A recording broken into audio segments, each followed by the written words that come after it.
দেখলে সব আছে না নাই? এটাই আসল পরীক্ষার সময়। যুবক বয়স যার ভালো তার আজীবন ভালো, চিল্লায় কোন ঠিক কিনা? দ্বিতীয় প্রশ্ন, তোমার নবীকে আতারিফু হাদার রাজুল, তুমি কি ওই ব্যক্তিকে চেনো? আমরা বলবো তিনি তো অন্য কোনো ব্যক্তি নন, তিনি হচ্ছেন আমাদের নবী, বিশ্ব নবী মুহাম্মদ সাল্লাল্লাহু আলাইহি ওয়াসাল্লাম। 2 নাম্বার প্রশ্ন শেষ।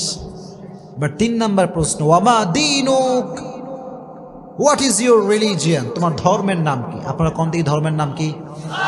জোরে কোন ধর্মের নাম কি? ইসলামকে ধর্ম হিসেবে পেয়ে আমরা খুশি না বেজার? জোরে কোন খুশি না বেজার? চিৎকার করে সকলে পড়েন আলহামদুলিল্লাহ।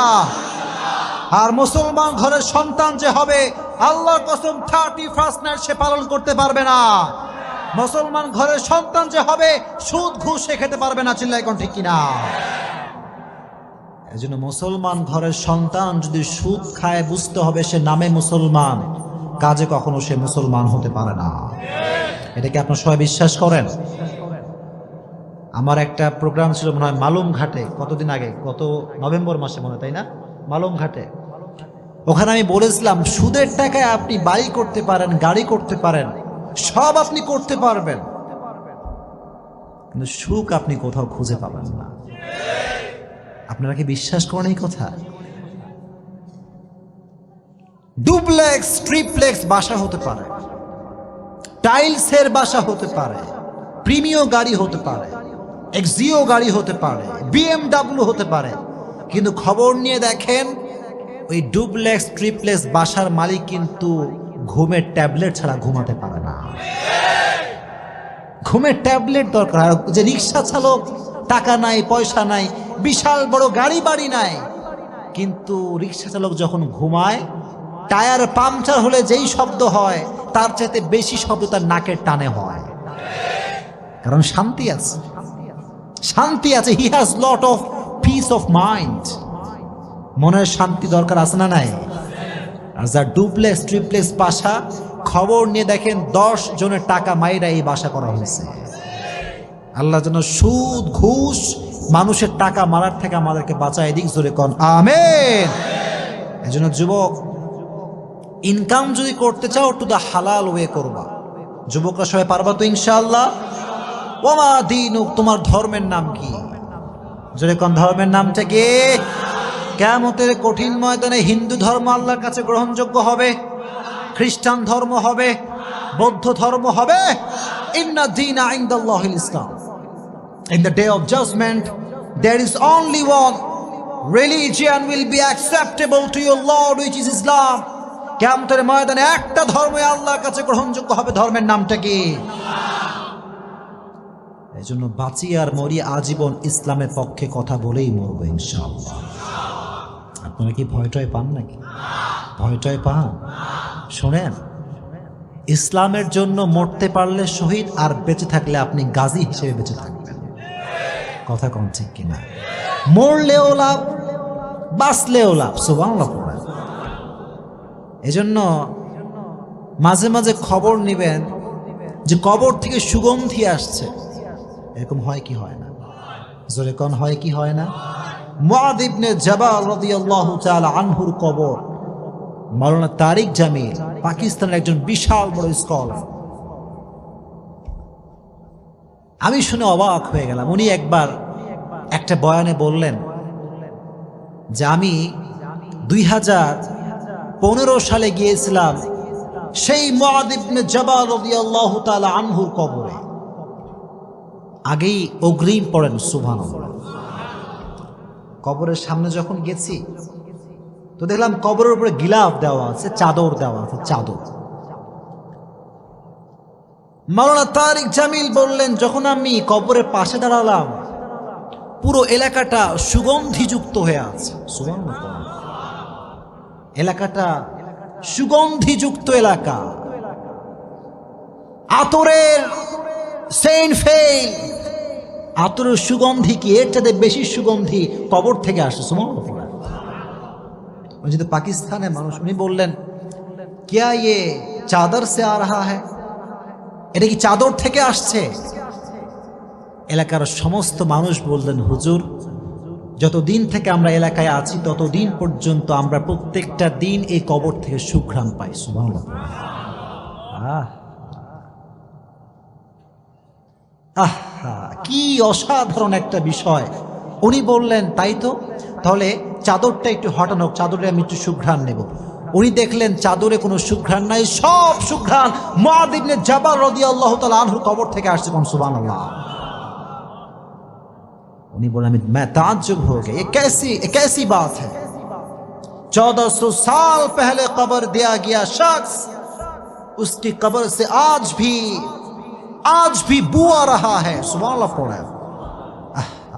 এজন্য আল্লাহর পথে যেই চলে, আল্লাহর ইসলামের কথা যে বলে, তার কবরটাকে সুঘ্রাণ করে দিবে একজন, তিনি কে? জোরে কোন কে? আর যে ব্যক্তি ইসলামের বিপক্ষে কথা বলবে, তার কবরটা আযাব আর জাহান্নাম দ্বারা ভরপুর হয়ে যাবে। চিল্লায় কোন ঠিক কিনা? এজন্য বাঁচেন আর মরেন ইসলামের পক্ষে থাকবেন তো ইনশাআল্লাহ। বাধা আসলে ভয়টয় পাবেন নাকি? ভয়টয় পাবেন? ভয় পাওয়ার কোনো দরকার নাই। বাংলাদেশ কিন্তু মুসলমানদের দেশ। এটা মিথ্যা না সত্যি? জোরে কোন মিথ্যা না সত্যি? বরং একথা তো স্পষ্ট প্রমাণিত যে বাংলাদেশে 92% মুসলমানরা বসবাস করে। কথা কোন ঠিক কিনা? বাংলার মাটিতে হিন্দু থাকবে, খ্রিস্টান থাকবে, বৌদ্ধ থাকবে, ইট ডাজন্ট ম্যাটার, কোনো সমস্যা নাই, we don't care about it. আমাদের কথা হচ্ছে একটা, বাংলার মাটিতে থাকতে হলে আজীবন আপনাকে ইসলামের পক্ষে কথা বলেই থাকতে হবে। বাংলার মাটিতে ইসলামের বিপক্ষে কেউ কথা বলবে, আমার জীবনে এক ফোঁটা রক্ত থাকা অবস্থা আমি সহ্য করতে পারবো না। চিল্লায় কোন ঠিক কিনা? আপনারা পারবেন তো ইনশাআল্লাহ? যেখানে সুদ সেখানে আপনার জবানটা খুলবে, যেখানে ঘুষ সেখানে আপনার অবস্থান বিরুদ্ধ হবে। চিল্লায় কোন ঠিক কিনা? পারবেন তো ইনশাআল্লাহ? তাহলে আমার ধর্ম যে ইসলাম, এই উত্তর সেই করতে পারবে যে আজীবন ইসলামের পক্ষে কথা বলেছে। ঠিক কিনা? আমি তো এ কথা সবসময় বলি, ও মিয়া, তুমি যদি বাতিলের পক্ষ হয়ে তোমার মাথাকে নত করতে না পারো, আমি হকের পক্ষের ডিলার হয়ে মাথা নত করতে পারবো না। চিল্লায় কোন ঠিক কিনা? মুসলমান বীরের জাতি, মুসলমান ইসলাম নিয়ে কথা বলে, কারোর দিকে তাকিয়ে মুসলমান কথা বলতে পারে?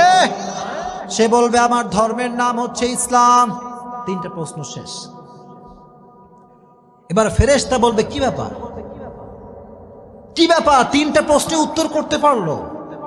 এবার আর একটা এক্সট্রা প্রশ্ন করা হবে। সুবহানাল্লাহ পড়া। আজীবন শুনছেন তিনটা প্রশ্ন, কিন্তু আজকে শুনে রাখেন, মুত্তাকি বান্দার কবরে প্রশ্ন হবে চারটা। জোরে কোন কয়টা? জোরে কোন কয়টা? 4 নাম্বার প্রশ্ন হচ্ছে ওয়ামা ইলমুক, what is your knowledge, what is the source of your knowledge man. তুমি যে বললা তোমার রব আল্লাহ, তোমার নবী প্রফেট মুহাম্মদ সাল্লাল্লাহু আলাইহি ওয়াসাল্লাম, তোমার ধর্ম যে ইসলাম, হাউ ইউ নো দ্যাট, কেমন করে তুমি জানো? আমরা বলবো আমরা কোনো নেতার থেকে শিখি নাই, আমরা শিখেছি একটা কিতাব থেকে। কিতাবটার নাম কি? এজন্য আজীবন কোরআনের কথাগুলো পড়বেন তো ইনশাআল্লাহ। যাদের স্মার্টফোন আছে সকলেই একটা টিপস নিয়ে যান, স্মার্টফোনে সকলে কোরআনের তাফসীর ডাউনলোড করবেন, ইনশাআল্লাহ পড়েন।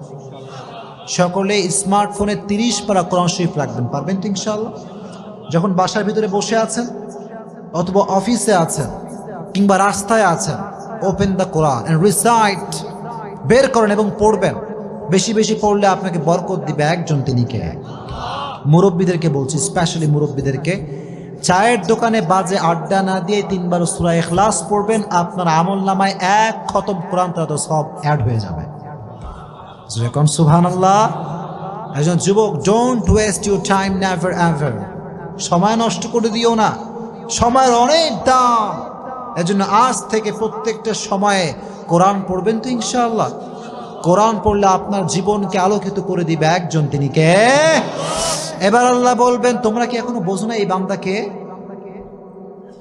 তোমরা কি বোঝো না এই মুরব্বীটাকে? আল্লাহ বলবে, তোমরা কি বোঝো না এই যুবকটাকে? আল্লাহ বলবেন, ইফতাহু লাহু বাবুম মিন বাবি আহলিল জান্নাহ। আল্লাহ বলবেন, এই বান্দার কবরের সঙ্গে জান্নাতের দরজা খুলে দাও। সুবহানাল্লাহ। আল্লাহ বলবেন, নাম কানাউমিল আরুদ, নাম কানাউমিল আরুদ। আল্লাহ বলবেন নববধূর মতো তুমি কিয়ামত পর্যন্ত ঘুমাও। কোন সুবহানাল্লাহ। একজন নববধূ যেমন রাতের বেলা স্বামী এবং স্ত্রী ঘুমায়, কেউ ডাকে না, সারাটা রাত আরাম করে ঘুমায়, আল্লাহ বলবে তোমরাও ঘুমিয়ে যাও, যারা মুত্তাকি নামাজি তোমরা আজকে ঘুমিয়ে যাও, কিয়ামত পর্যন্ত কেউ তোমার ঘুমে ডিস্টার্ব করবে না। এত আস্তে বললেন সুবহানাল্লাহ। আমরা ঘুমাইলে মা ডাক দেয়, বাপ ডাক দেয়, কল আসে, অমুকে ডাকে তমুকে ডাকে, ডিস্টার্ব আসে না নাই? আল্লাহ বলবে ঘুমাও, এই যুবক তুমি ঘুমাও, ও মা আপনি ঘুমান, কিয়ামত পর্যন্ত কেউ আপনাকে ডিস্টার্ব করতে পারবে না। চিল্লায় কোন আল্লাহু আকবার। কিয়ামত পর্যন্ত আপনি ঘুমাবেন। আর যখন কিয়ামতের সাইরেন শুরু হয়ে যাবে, আল কারিআহ মাল কারিআহ ওয়া মা আদরাকা মাল কারিআহ, বিশাল বড় একটা আওয়াজ হবে, তখন আপনার আমার ঘুম ভেঙে যাবে, ঘুম থেকে উঠে এরকম হাত মুছড়াবে। আমরা মাঝে মাঝে যখন ঘুম থেকে এরকম করি না, কে রে ডাকলো আমারে, এত সুন্দর ঘুম কে ভাঙালো? আর বাংলাদেশে মানুষ কয় ঘুম ভাঙায়া গেল রে মরার কোকিলে, আছে না নাই? আচ্ছা আমার একটা হিসাব বুঝে আসে না, কোকিল নাকি মরা? কোকিল কি মরা? ওই মরা কোকিল আবার জীবিত মানুষের ঘুম ভাঙায় কেমন করে? কথা কোন ঠিক কিনা? তার মানে এই সমস্ত ফালতু গান পৃথিবীতে আর হতে পারে? আল্লাহ বলবে হাদা মা ওয়াদার রহমান ওয়া সাদাকাল মুরসালুন। আল্লাহ বলবেন গোলাম এই দিন হচ্ছে সেই দিন যেই দিনের ওয়াদা করেছে একজন, তিনি কে? ওঠো, কিয়ামত কায়েম হয়ে গিয়েছে। কিয়ামতের সফল কোন ব্যক্তি হবে? ফাম্মা মান সাকুলাত মাওয়াজিনু ফাহুয়া ফি ঈশাতির রাদিয়া ওয়া আম্মা মান খাফাত মাওয়াজিনু ফাউম্মুহু হাওিয়া। আচ্ছা কোন জান্নাত পাওয়ার জন্য 100-র ভেতরে কয় নাম্বার পাওয়া লাগবে? মাশাআল্লাহ, একজন বলছে 51, আর বাদ বাকিরা কি কয়? কত পাওয়া লাগবে দেখি, কম দেখি। 51? সবাই শিওর? 51 পাওয়া লাগবে। দ্যাট মিনস কিয়ামতের কঠিন ময়দানে যার আমলনামা হালকা ভারী হয়ে যাবে, আল্লাহ বলবেন ওর জন্য জান্নাত সুনিশ্চিত। কম সুবহানাল্লাহ। জান্নাত সুনিশ্চিত। রব তুমি আমাদের সবাইকে কিয়ামতের কঠিন ময়দানে আমলনামাটা ভারী করে দিও। চিল্লায় কোন আমিন। আর যার আমলনামা হালকা হয়ে যাবে, ওয়ানাহান নাফসা আনিল হাওয়া, যে ব্যক্তি নিজেকে গুনাহের থেকে বাঁচাবে জান্নাত তাকে দিবে একজন, তিনি কে? আর যে আজীবন সুদ খেয়েছে, ঘুষ খেয়েছে, তার আমলনামাটা হালকা হয়ে যাবে, তার জন্য জাহান্নামের ঘোষণা করবে একজন। চিল্লায় কোন তিনি কে? রব তুমি আমাদের সকলের আমলনামাকে ভারী করে দিও। চিল্লায় কোন আমিন। তাহলে কবরের জীবনে মুক্তি পেতে চাইলে একটা আমল করবেন, প্রত্যেক দিন এশারের নামাজের পরে সূরা মুলক তেলাওয়াত করবেন। সূরাটার নাম কি? জোরে কোন সূরাটার নাম কি? সূরাতুল মুলক।